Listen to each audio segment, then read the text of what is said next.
Good evening, everyone, and this is John Campbell welcoming you to Miracle Hour on BBS Radio. A warm welcome to all our listeners all over the world, and I hope the weather wherever you are is better than it is right here in England at the moment. We got gale winds and freezing cold weather, so it's a good time to be tucked up in bed and listening to the radio. As most of you know that listen to the radio show regularly, I've tended to have a real wide variety of guests on the show, and it's always a fantastic privilege to have guests come on and share their stories. And tonight's guest is a particularly wonderful moment for me because, as you know, the show Miracle Hour is really brought about by my finding A Course in Miracles in my life and becoming a very avid student of the Course.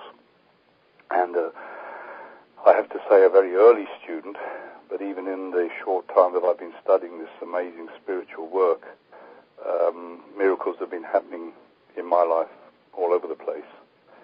And before I actually introduce my guest tonight, I just also wanted to put a message out to a wonderful group of people over there in British Columbia, Canada, where at the moment the universe has decreed that my lovely wife and I are not supposed to be together in the physical plane, but we are certainly twin flames, and it's a very challenging time for us all.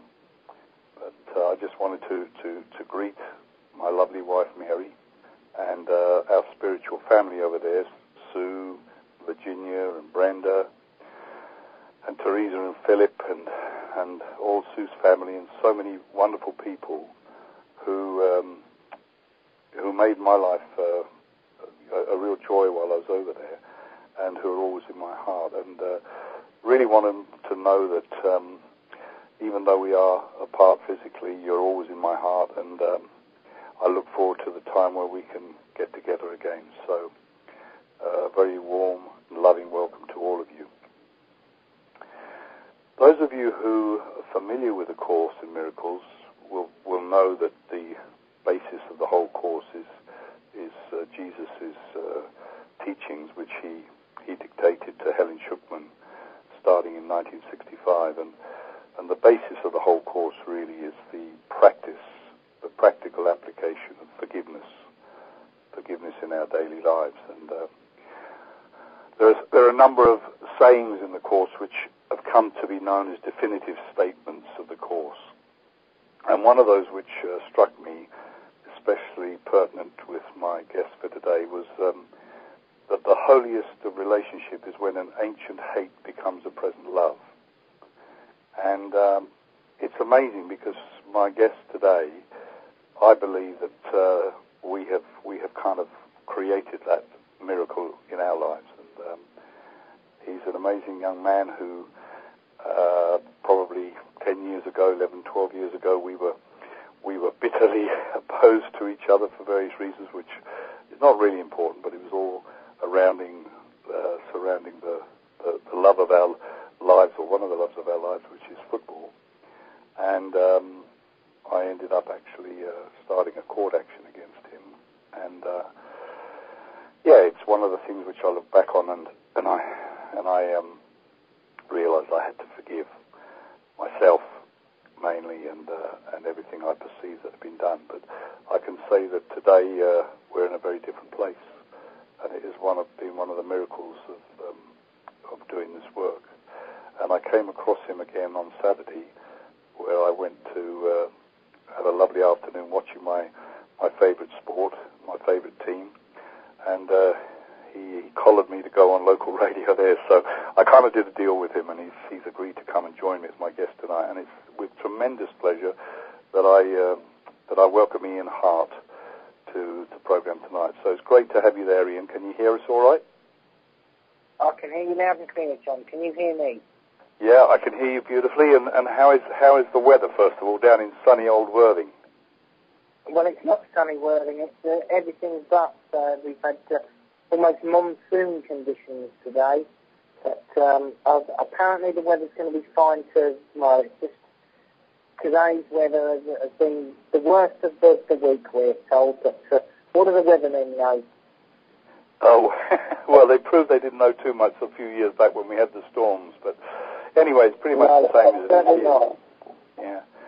So, Ian, you know, it's amazing. I mean, I feel really privileged, and I feel very humble, actually, us getting together in this way this evening, and I'm very grateful because I know you're very busy. You know, what's gone is gone, you know, and it's various things go on in you know, people's lives, and people chat to. I mean, one thing I had learned a long time ago, that life is not a rehearsal. You only get one go at it, and if you did everything right, and we all make mistakes, but the most important thing, and I think it's something that you've done, you know, in your life, is the most important thing with mistakes is to accept them, and to look at them and analyse them, and try and sort of take a different path. Always a great saying, I heard Tony Benn say it, and it's very, very true. And I try and tell, I've had the privilege of giving out the certificates at our local senior school last November for the kids that took their exams last summer, which is quite ironic for me because I left the school with 15 with no qualifications. But one of the we got something in common there. There are you. Yeah. But one of the things that I said, I quoted Tony Benn, because it's very important throughout your life. One of the things is to be treat people how you would like to be treated. But that's basically you know, that's a simple thing. But another important thing is, in life, always be a road sign, not a weathercock. Know where you're going. Don't change with the wind. Know where you're going. And I think the most important thing that I try to tell the kids, and I'm sure you'll agree with me, everybody's got a hook in life. Everybody's got a hook to hang their hat. The problem is, some people don't find it, and some people spend their whole life trying to find it. But once you find it, I've been very lucky. Film directing came to me relatively young, although it's in my blood with my great-granddad and my granddad. I found it at 23, and you know, and it's people might think it macabre, but I find it is, apart from my family, it is the love of my life, because it's a job I enjoy doing. It's rewarding. I meet a lot of interesting people. I'm a people person, and it has given me a completely different outlook on life. Yeah. Well, that's one of the things I was intrigued, and I was going to invite you to share with our listeners, Ian, was, could you tell us a little bit about your younger life? And because it's obviously a spiritual program, it's talking about spiritual matters. And if you could tell me a little bit about how it was when you grew up regarding spiritual concepts or religious concepts, and how you actually got into the funeral directing business. Well, religion is almost sort of not hand in hand. I come from a very religious background. My parents are both Salvation Army people, and I'd always had a religious upbringing. I can remember singing Onward Christian Soldiers in 1967 when I was 3 years old at the army with the band playing along, and you know, and then Bible stories and outlook. And then we moved to the United Reformed Church. You know, nothing sinister. My parents were involved with a drama group at the Congregational Church, which became the United Reformed Church. And we moved over there, but they since moved back to Congregational, to the Salvation Army. But I'd always had a church background. I'm not saying that I got to 16 and sort of rebelled, because I do consider myself a Christian, and at times there have been times in my life when I make no apologies that I have prayed, because there's been pushed into a corner when family have been ill, and you know, situations haven't been right. I have prayed, and you know, sometimes it's worked, sometimes it hasn't.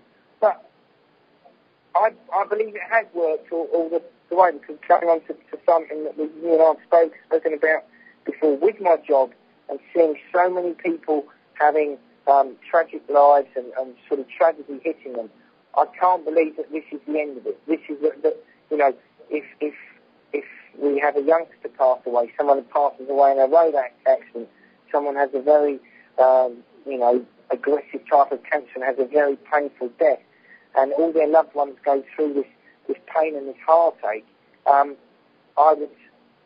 would think that there has to be something beyond that, because God and Jesus and we are told from the first day we pick a Bible up that God loves us all. God so loved the world that He gave His only Son. Yeah. And what was it like growing up to the ages? You said, I think I heard you say that you rebelled at 16. I mean, did you feel that you were, even though you were having these beliefs passed on, if you like, because that's what generally happens, we take on board what our parents give us, but was there any part of you that felt that you were like inclined to connect with Jesus but not take on everything else? Was there any kind of feeling of that with you? Well, without being flippant, John, one of the reasons that I stayed at Shenley Road United Reformed Youth Club and the Sunday School was, one, we had a football team that I was basically manager, chairman, chief bottle washer of, and two, we had some very nice girls there, and we used to have regular discos. So that was one of the reasons why I still went to the church, because it was a social thing. I had my football, which I basically ran the team, and then we brought the youngsters on, and we basically had a team from 76 to 83. So, even when I was 18, I was still running the youngsters. So that was a social thing. But I in that time, I obviously suffered bereavement through in sort of family. So I rebelled. I lost my grandmother when I was 15, which was one of the reasons that I probably left school at 15 with no qualifications. That she got ill in the January, and then basically I didn't go off the rails, but I was very angry. I didn't do as well in my exams. I didn't do very well in my exams at all. And I just feel that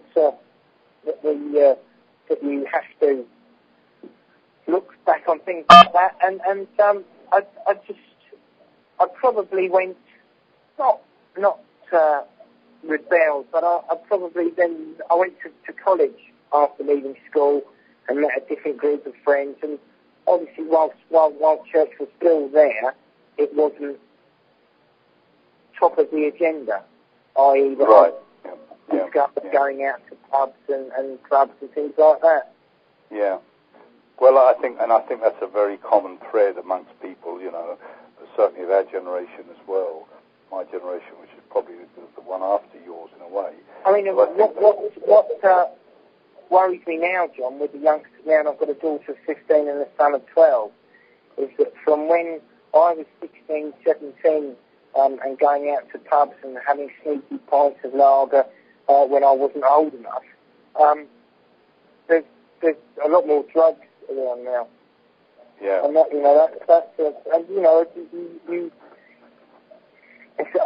don't want to sound like a preacher, but the devil has various forms, doesn't he? And is drug addiction one of those forms? Well, yeah, it's interesting because, I've thought a lot about this, and whether you're aware or not, I don't know, but I've done a lot of research into this concept of the indigo children. You may have heard the term, you may not, but this is it's virtually an acknowledgement that there is a wave of young people coming to the world these days who have got some deep understanding and deep wisdom of what life is really all about, the fact that life is actually a classroom, and that really the important things are love and compassion and forgiveness and following your passion. You talked earlier very interestingly about, many people, I think you put it beautifully, you said that, everyone's got a hook to hang their hat on, but not everyone finds their hook. And I think that's absolutely so true, And one of the things that I'm passionate about, and a lot of my work is around, is about trying to encourage a different way of preparing our children for adulthood. Because one of the things that dismayed me when I started to talk to hundreds of kids, you know, and they're in the sixth form or whatever, and I kept asking them the same question, you know, what's your passion? What are you passionate about? Love, what do you want to do with your life? And, you know, 90% of them didn't know. And for me, that was really an indictment of our system. Because if we have a child in the system from the age of 4 to 18, and at the end of it, they don't have a clue what makes their heart sing, you know, I find that's one of the biggest tragedies about our system. And I think that we've got a group of young people. I was having this conversation today, John, with a friend of mine. Sorry, these dogs sing. And I was having this conversation with a friend of mine. Still,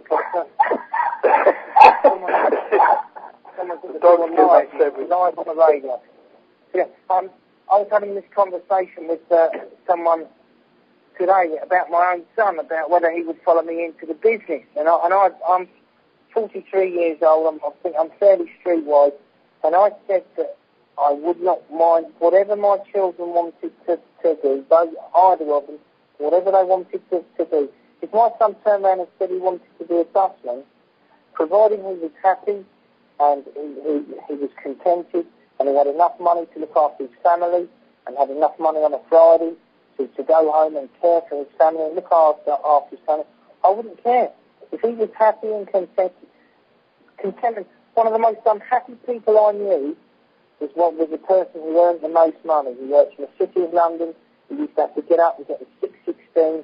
He didn't get home till 10 o'clock at night, and he was on a six-figure salary. And we're talking about 15, 20 years ago. But he was one of the most unhappy people I knew. So what does that tell you? Money doesn't buy you everything, does it? Well, absolutely, absolutely. I mean, that's the part I think so many of us find in our lives.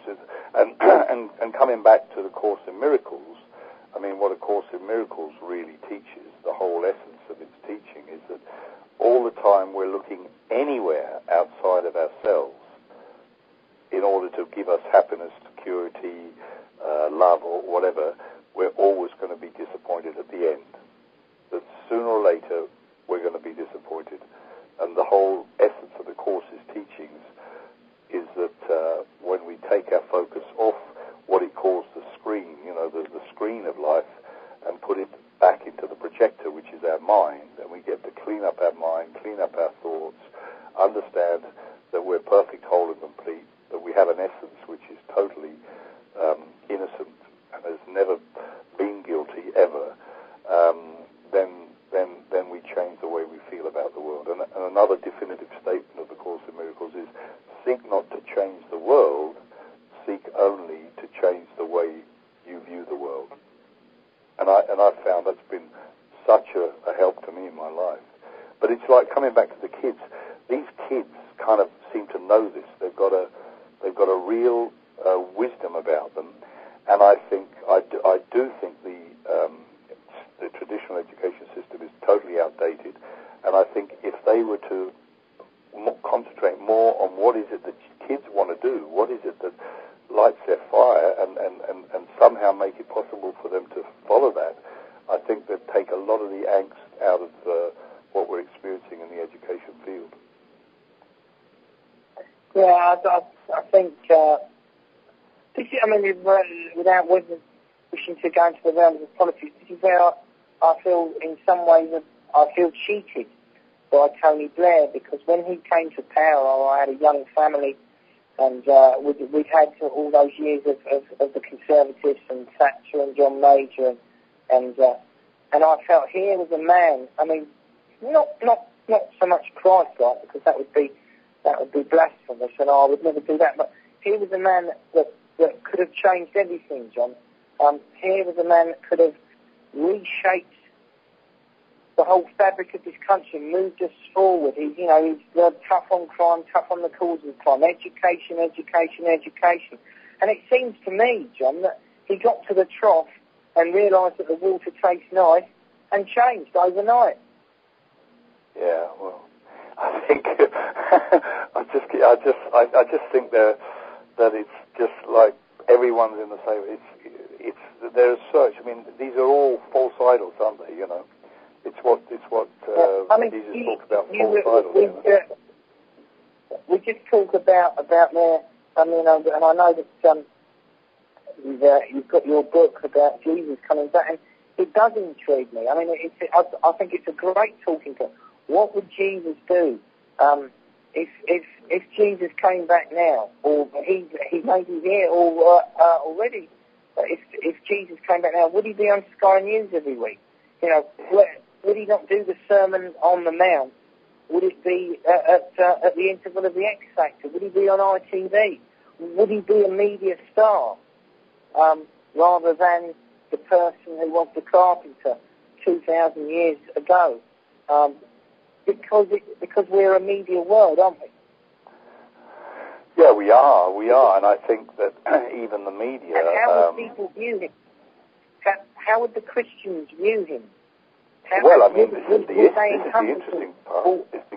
It's because he was crucified before, and of course, the fact is Jesus was a Jew. Most people are aware of that, and as the course teaches, that he had no wish for any a new religion to be built up in his name, but really he was teaching the fact that none of the physical world is real, you know, and this is why he was crucified. You know, why they couldn't stand to listen to his teaching, because it's so challenging. And A Course in Miracles is one of the most challenging spiritual disciplines there is. And although it's very simple, it's incredibly challenging, because the ego wants to keep us in the belief that we are our body and that this is real and that's real. And really, the Course's teachings, which I believe Jesus is teaching, was that nothing is real. And it also talks about that he never did suffer, because he had so transcended his body, he was able to, with the power of connecting with the superconscious mind, that he was able to not feel pain of any sort. And when I started to do some of the experiments, I totally get the possibility of that. Yeah, I mean, people say there's a great saying, isn't there, that the people have spoken. You know, when an election takes place, people say, well, the people have chosen, the people have spoken. Well, let's remember, the general public chose Barabbas, didn't they, over Jesus? So they don't always get it right, do they? I mean, yeah, and there's that lovely piece, I can't remember the exact words, but my wife Mary was, I think she emailed it to me, I must get hold of it. It's a piece where Jesus is talking about, go through the narrow gate, for the gate is wide, and many will pass through to the place of pain and destruction, but the gate is narrow, and few will pass through to the gate to heaven or something. And translated into today's language, I always like to think of it as saying that if you keep on following the herd, you'll end up stepping in doo-doo. Yeah, well, no, it's true. Well, and it probably is, now, if you follow the herd, John, you'll end up in Tesco's, won't you, now? So, that's it. It does amaze me that how he was, how he would be viewed now. I mean, has he come back? Was he Malcolm X? Was he Martin Luther King? Well, was he John F. Kennedy? Well, that's the other thing, And I mean, more and more people now, because it was interesting, I think I heard you say at the beginning about, this life is not a rehearsal, we only get one shot at it. Well, I think I believe that not to be the case, and I think millions of others now. I read somewhere that 75% of the world's population now believes in a reincarnation, and of course, this is what the Course is really talking about, is that this is a lesson. It's a lesson here, and the lesson is to get to know who you really are, which is pure spirit, pure love, and that you have never separated from God, never separated from Source. And until we actually reach that place, we appear to keep coming back for different exercises, for different experiences, And I think that's that for me anyway. That's very clear. And I've had personal experiences of connecting with family members, etc., in spirit. And I think once I actually had those experiences, that really deepened my understanding. And the great thing was it took away the fear of death. I mean, you must have experienced, goodness knows how many deaths you must have experienced in your work. And I guess you experience all different types of reactions, don't you? Yeah, I mean, you talk about fear of death. I had a lovely story a year or so ago where a friend, her father, had a record number of chemotherapy sessions, and it was obvious what was going to happen. And he had a dream on the Thursday night, and woke up the next day and said to his wife, he said, I know where I'm going. So I went there, it was beautiful. I met my mother there, I met my father there, and I'm not afraid of dying. I'm ready to go. And the following night, he had another dream, and it was more specific, and he went into sort of things that he'd said, and how he was allowed in the garden, and the younger members of the family went with him to the gate, but they weren't allowed in. But his overriding thing was there was nothing to fear, and he was ready to die, and he wasn't frightened, and he died within 24 hours. Wow! But his family really found that to be really uplifting and almost a comfort that he had this dream. And he said, well, was it a dream? Did he go, when he went to sleep, did he go somewhere else? Was he lifted into another stream?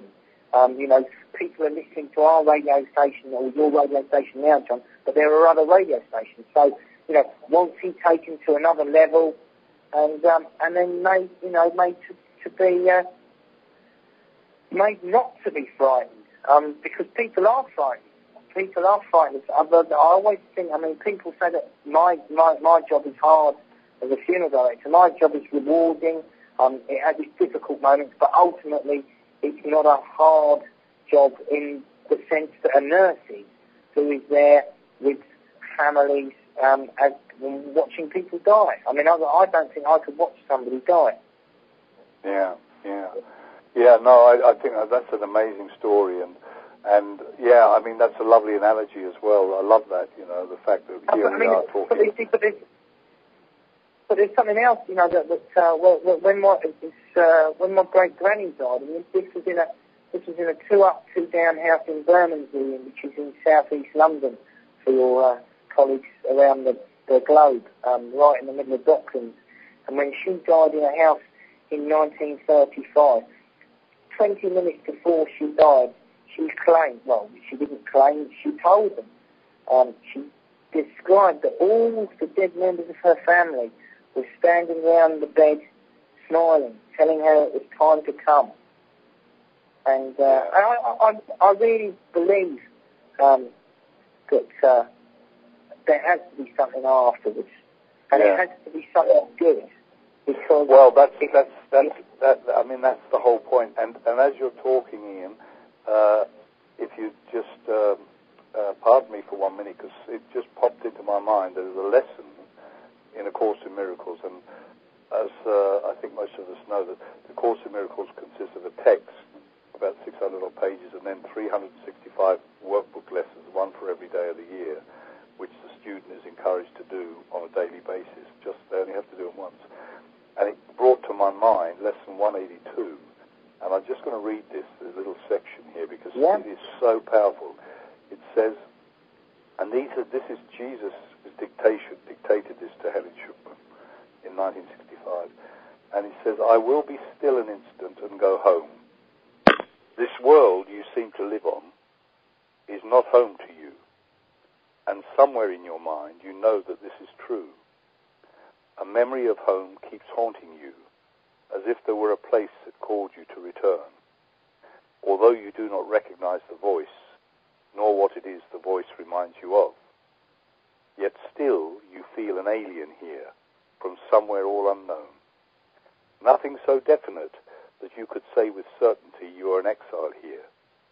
Just a persistent feeling, sometimes not more than a tiny throb, at other times hardly remembered, actively dismissed, but surely to return to mind again. No one but knows whereof we speak, yet some try to put by their suffering in games they play to occupy their time and keep their sadness from them. Others will deny that they are sad and do not recognize their tears at all. Still others will maintain that what we speak of is illusion, not to be considered more than but a dream. Yet who, in simple honesty, without defensiveness and self-deception, would deny they understand the words we speak? We speak today for everyone who walks this world, for they are not at home. They go uncertainly about in endless search, seeking in darkness what they cannot find, not recognizing what it is they seek. 1,000 homes they make, yet none contents their restless mind. They do not understand they build in vain. The home they seek cannot be made by him. There is no substitute for heaven, and all we ever made was hell. And I think that's a beautiful piece that really, for me, describes our human life.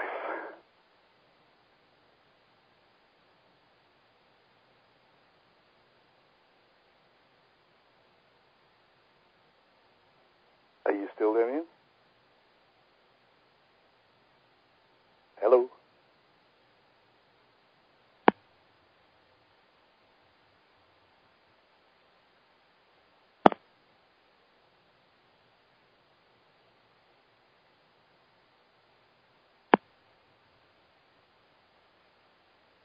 Okay. Hello, Ian? Hi, Ian?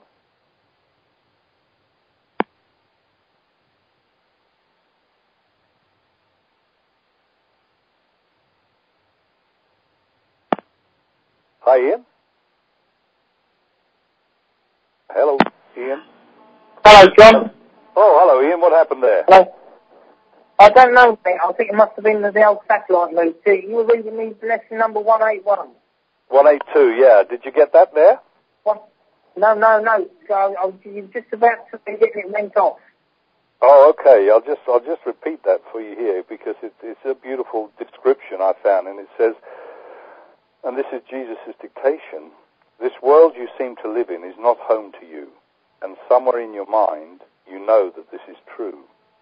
A memory of home keeps haunting you as if there were a place that called you to return, although you do not recognize the voice, nor what it is the voice reminds you of. Yet still you feel an alien here from somewhere all unknown. Nothing so definite that you could say with certainty you are an exile here. Just a persistent feeling, sometimes not more than a tiny throb, at other times hardly remembered, actively dismissed, but surely to return to mind again. No one but knows whereof we speak, yet some try to put by their suffering in games they play to occupy their time and keep their sadness from them. Others will deny that they are sad and do not recognize their tears at all. Still others will maintain that what we speak of is illusion, not to be considered more than but a dream. Yet who, in simple honesty, without defensiveness and self-deception, would deny they understand the words we speak? We speak today for everyone who walks this world, for he is not at home. He goes uncertainly about in endless search, seeking in darkness what he cannot find, not recognizing what it is he seeks. 1,000 homes he makes, yet none contents his restless mind. He does not understand he builds in vain. The home he seeks cannot be made by him. There is no substitute for heaven. All he ever made was hell. And that is a small part of Lesson 182, but I find that piece there encapsulates exactly what I see, what human life seems to be about.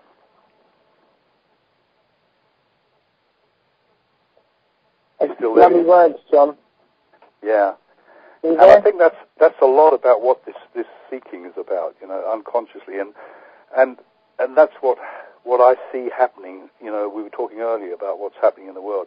I do think there's a shift in the world. I do think slowly but very surely people everywhere are waking up to the fact there must be something more than this. Just those words there sing so much to people, There must be something more than this. And who am I and what am I here for? That seems to be the question people are asking. Yeah, I think so. We do have to be very careful when you talk about these voices. This lady, and I'm gonna, when we meet up again, and we will meet up again at football, John, I want to borrow them, or have a look at these books and sort of borrow them and read them, because voices come in different ways. I think people across the Atlantic may not realise who Peter Sutcliffe is, but sadly Peter Sutcliffe is a very evil man. He was a mass murderer in the 70s and early 80s in England. And his defence was that he had voices from God while he was digging a grave, and he told him to do it. And he's saying that almost blows the voices theory out of the water, but it shouldn't do. It's just him hiding behind something evil, and it goes back to what we said, Satan has many different forms. Well, yeah, that's it. And I mean, what the course would talk about would be that any voice of God or Jesus would be a loving, compassionate, forgiving voice, would not be a condemning or murderous voice. Would never give things like that. And I think my understanding is that's more the fear-based ego, sometimes called the devil, and those are the kind of voices that's the constant battle between spirit and form. So I totally understand what you're saying, and the fact that people have to be very careful. But for me, it's pretty cut and dried. Is that the voice is the intuition, and a lot of people talk about intuition, and really, intuition, what it means is inner teacher, the teacher within. There is a teacher within that knows everything, but the problem is that most of our lives are spent so busy that we don't still ourselves and enough. And I found that one of the things that when my life starts to go more simply is when I give myself dedicated time to be still. And I think that's one of the advantages of your work is you probably get quite a bit of that in your work. Is that right? Yeah. It's a very, very difficult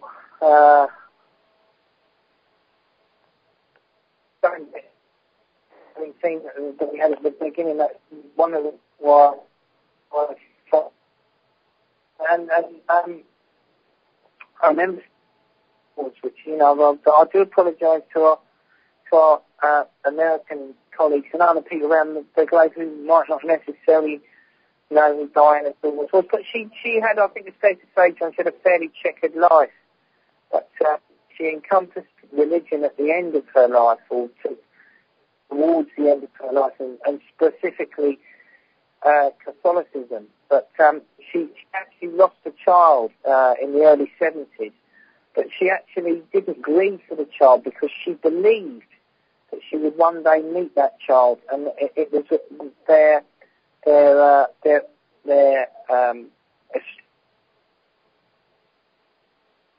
was only temporary. It wouldn't be permanent, and I think that whilst grief had hit her, she actually turned it on its positive side, because whilst the child wasn't right for this world, it would be in another world, and she would meet it one day. Yeah. And who is this you're talking about here? Hi, Ian? Here you go. Hi, Ian. So I don't know if you've got a bad signal area there, but you keep cutting in and out. Who were you talking about, Ian? who's the lady that you were talking about?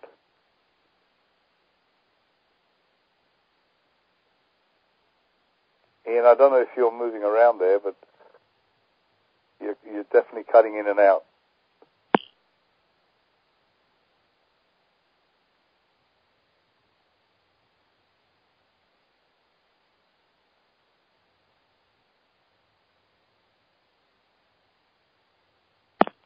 So we're having a few technical difficulties there, and it's interesting, but I don't know. I think Ian's probably coming back on there for a moment. But anyhow, he was talking about a lady, and I didn't quite catch who he was referring to. So we'll just see if he's coming back on there at the moment. But earlier, Ian was mentioning the fact that he got a lot of inspiration and comfort from doing the work he does and witnessing so many people, and that he started to find him asking. Okay. All right, Ian, you're back with us, sir. I can hear you loud and clear now, John. It's marvellous. I think you were probably maybe have been moving around. So what I was saying, Ian, that the lady, who was the lady you were referring to there? I missed that. I didn't know if our listeners got that. Diana Dawes. Oh, Diana Dawes, right, okay. Yeah, Diana Dawes, the film star. Yeah, that's right. Now, when did she pass? Refresh my memory. In the 60s, mid-60s? She passed in 1984. She died in April 1984. Just after the cup 25 final. years ago now. Yeah, right. Just after the cup final, huh? Just after the cup final, yes. I hope they're going to invite you to this dinner, because just for the other listeners, our football team got to the cup final 25 years ago and played Manchester United, and it's 25th anniversary this year, and they're having a dinner in honour. They're getting all the team back together. I hope they invite you, John. Oh, that'll be fun, Ian. Yeah. I mean that. You know, I'll have a word with Mr. Booman. Who's arranging that then? The football club are. Oh, are they? Okay. But it's interesting, you know, I look back now and I see so clearly how much of my passion, what my perceived passion within football and also in my business life, you know, was fueled by anger. Because it was very interesting, because you know how passionate I was and the lengths I went to stand by my beliefs, you know. However, when I went into the treatment center, the rehab, obviously there was no TV allowed, no radios allowed, you know, it was a very strict regime in order to keep you focused on within. But they did make an allowance, I'll never forget this, they made a special allowance for us to watch the England versus Italy game. That year, it'll be 97, so you'll be able to refresh my memory, you're more up to whether that was a World Cup or a European. October 97, right, yeah. It was. Italy away, didn't we win 2-0 or 1-0? No, we drew 0-0, and we qualified. That's right, we qualified. Ian Wright could have scored.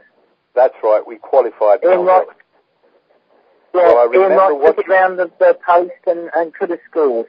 Yeah, and I remember watching that. They made a special concession, the councillors made a special concession because they realised it was a big game. And the amazing thing was I remember sitting in the lecture hall watching it on the big TV that they brought in for it. And the first thing I recognised was I didn't have that desperate passion anymore. It wasn't there, you know. I was still enjoying it. And I was able to enjoy the football and all the rest of it. But that kind of passion that was there, and I think a lot of that was, you know, because I had to release so much anger, which I didn't believe I had. But it is amazing how that went after I'd done a lot of work in treatment. But it's still, you know, it's still a great passion. And I think it is a reflection of society. Can I ask you, John, what was your Damascus moment then? You know, Saul had his moment on the road to Damascus. What was your Damascus moment in your life? Which really woke me up to a different way of thinking? Yes. Well, I think it was pain, Ian. It was physical, emotional, and mental pain. I got to a point where the alcohol, the anesthetic effect of the alcohol wasn't working anymore. Whereas before I'd managed to anesthetize my sadness all my emotions really with alcohol and football, before. But then, as I said, when I left the football club, then I had that taken away, so therefore my alcohol intake increased. It's interesting. And I think that in the end, it was just pure pain.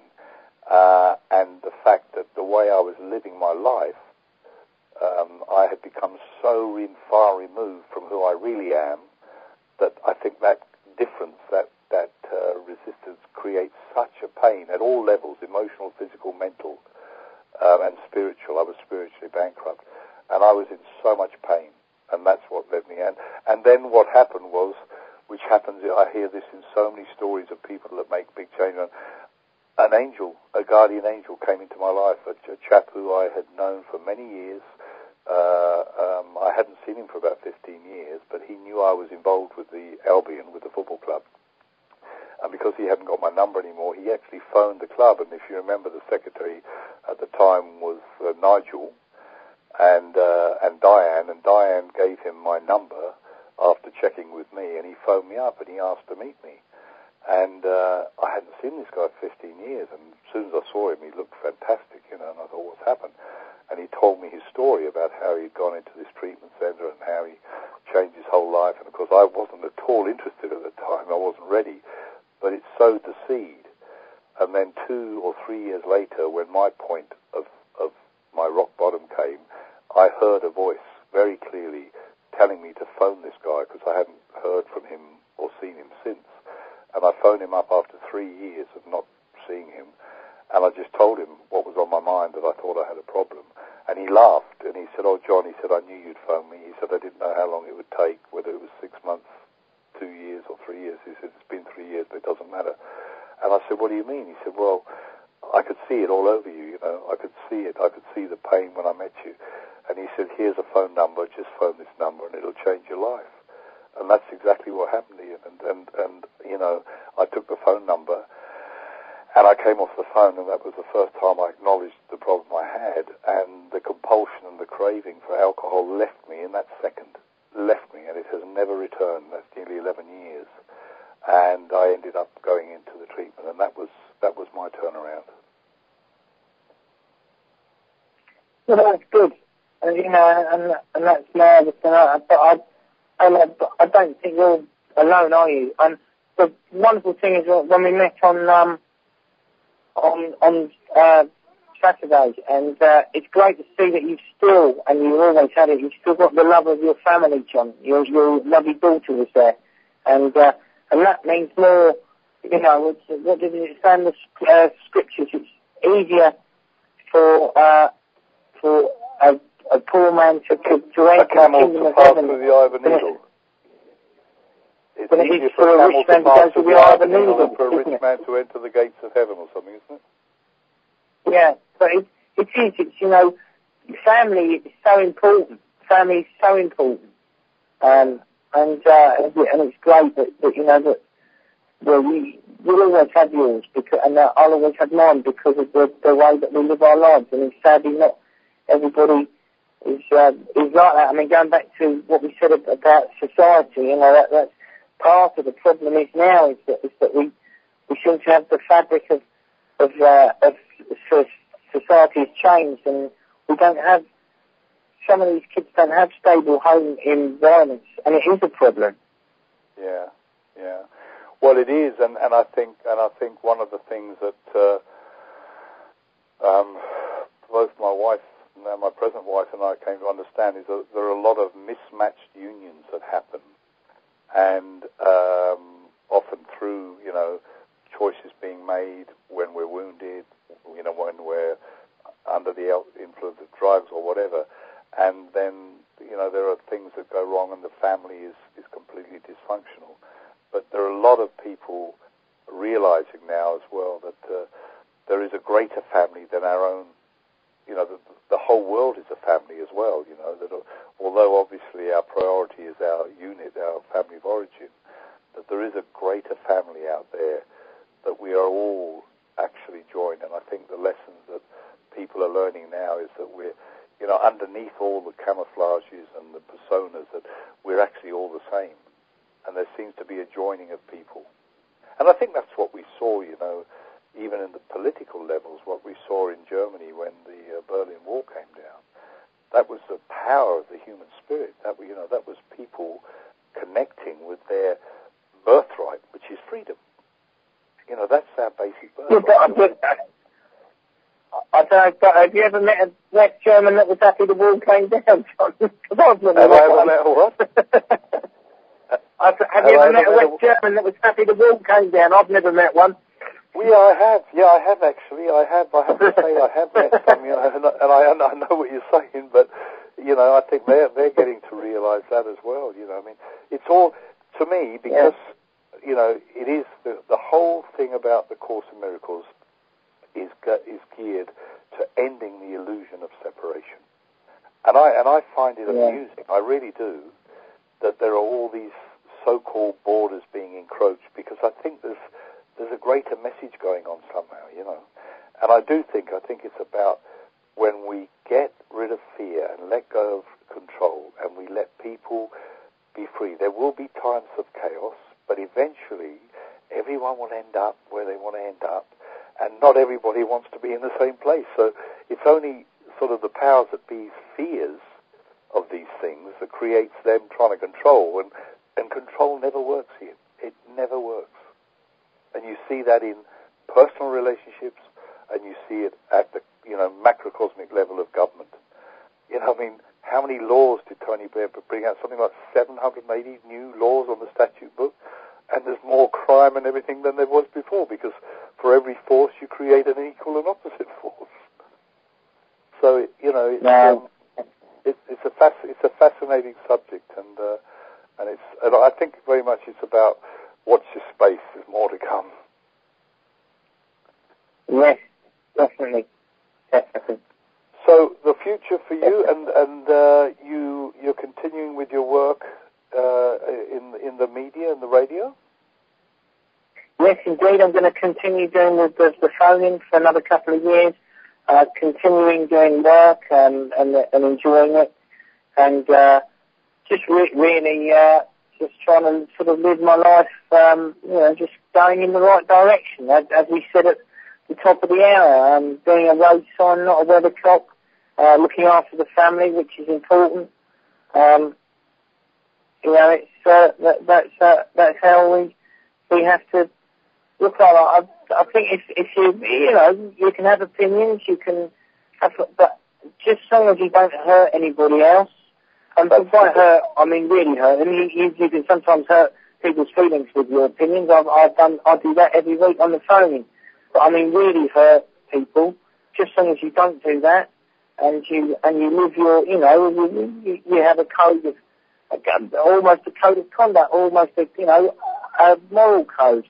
And I honestly think, I mean, before I came on air, I had to go down to the shop and buy my wife something and bring it back to me. And there was a child there playing up. This kid was 10, 11 years old, so he wasn't a small kid. He was 10, 11 years old. I mean, going back 100 years, he'd have been working down the lines at his age. And the way he spoke to his mother and behaved with, in front of his mother, it was disrespectful to his mother. And I just wonder, what future has that kid got if that's how he's behaving at 11? Because where's he learning it? If the mother does yeah, but if the mother does what she should do and click him down the ear, she'll have all the do-gooders, talking about child abuse. It's just, it's a crazy mixed-up world, John. Crazy mixed-up world. Well, I'm sure, Ian, that one of the things that one of the first books I read in recovery was the Big Book of AA, and there's a line in there saying is, we acknowledge we know but a little. God will reveal more to us when we are ready. And I've found that to be so true in my life when I've started to ask myself questions, and it all seems to come out. You take care, John. I've got someone else at the door now. Yeah, we're just running up to the top of the hour. So I wanted to thank you, Ian. Thank you so much for coming on this evening. It's been a great pleasure, and I wish you well in all your endeavours. Yeah. God bless you, John. Take care. God bless. Bye.